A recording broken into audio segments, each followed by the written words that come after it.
La situación sí está muy complicada porque la violencia mantiene en zozobra a la ciudadanía, mientras que el gobierno decretó la ampliación del estado de excepción en un intento por controlar la crisis de seguridad que se vive en el país. Vámonos entonces aquí otra vez con nuestro corresponsal, nuestro amigo Orlando Pérez, quien está allí de nuevo atento a esta situación de violencia. Orlando, antes que me respondas, estaba escuchando a un analista español que creo que vive en Ecuador, que él cree que todo esto está asociado con el posicionamiento de los grupos narcotraficantes en Ecuador. O sea, la violencia organizada, pero liderada por los narcotraficantes. Quieren colocar a Ecuador como un espacio para el desarrollo del narcotráfico, quizás ante la situación de Colombia, que está cambiando, están buscando un nuevo escenario. ¿Hay algo de eso?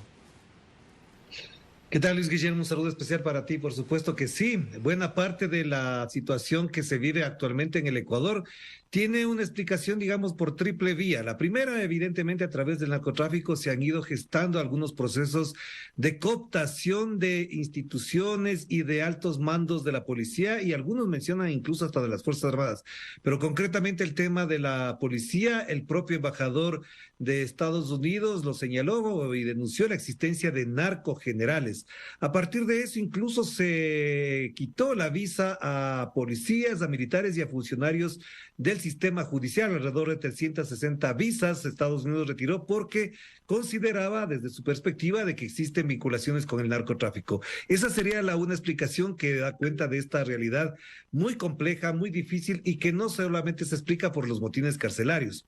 La segunda tiene que ver con algo que está en la perspectiva, obviamente, de algunos grupos que trabajan alrededor del narcotráfico aquí, y tiene que ver con que este es un país dolarizado, les es más fácil lavar el dinero en un país dolarizado, por supuesto, a través de distintos espacios. El principal, fundamentalmente, tiene que ser el sistema financiero, donde se lavan miles y miles de dólares diarios. Eso se ha visto, se ha comprobado, se ha verificado,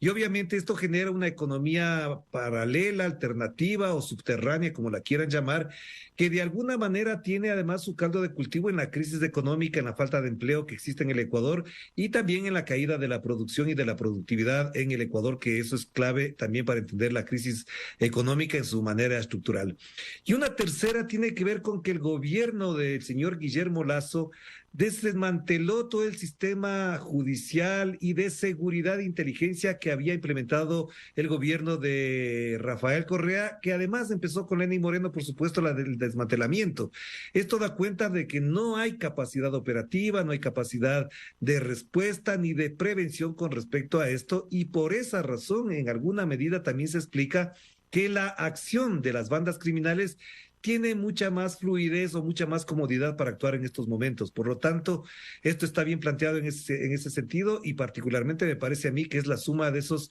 elementos más uno añadido, que es: no existe Estado. El gobierno no garantiza el rendimiento estatal en su gestión administrativa y operativa, cuando ha reducido, por ejemplo, los presupuestos de seguridad, de atención a los presos en las cárceles, y también, por supuesto, el sistema judicial, que está cooptado por algunos grupos mafiosos, y también con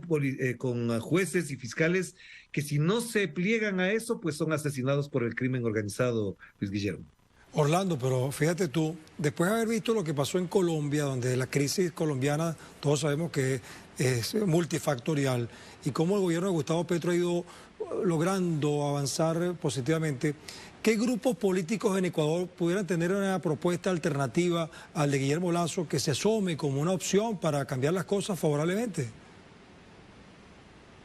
Mira, esta es una respuesta que está dada por la experiencia que ya se tiene en el Ecuador con respecto a lo que hizo el gobierno de Rafael Correa. Es decir, hay una propuesta muy concreta, hay una experiencia concreta, hay unas tareas y hay unas cifras que dan cuenta de que cierta actividad concreta del Estado con políticas públicas claras podrían modificar sustancialmente eso. Pero el gobierno del señor Guillermo Lasso obviamente está enfrascado en lo que acá se denomina el austericidio, es decir, tratar de reducir el mayor nivel de gasto público, de reducir el supuesto déficit fiscal, que para ellos parecería que es un problema, pues como es banquero cree que los déficits son un problema, pero en la gestión gubernamental siempre habrá déficit. Y esa propuesta, por supuesto, de la Revolución Ciudadana ha estado en la mente, en la memoria de la gente, cuando se ha comprobado que no solamente se reduce la violencia y la acción criminal, con meterles presos, con trasladar a los presos, sino que sobre todo tocaría un asunto de orden estructural, que es la exclusión y la pobreza que se vive en el Ecuador.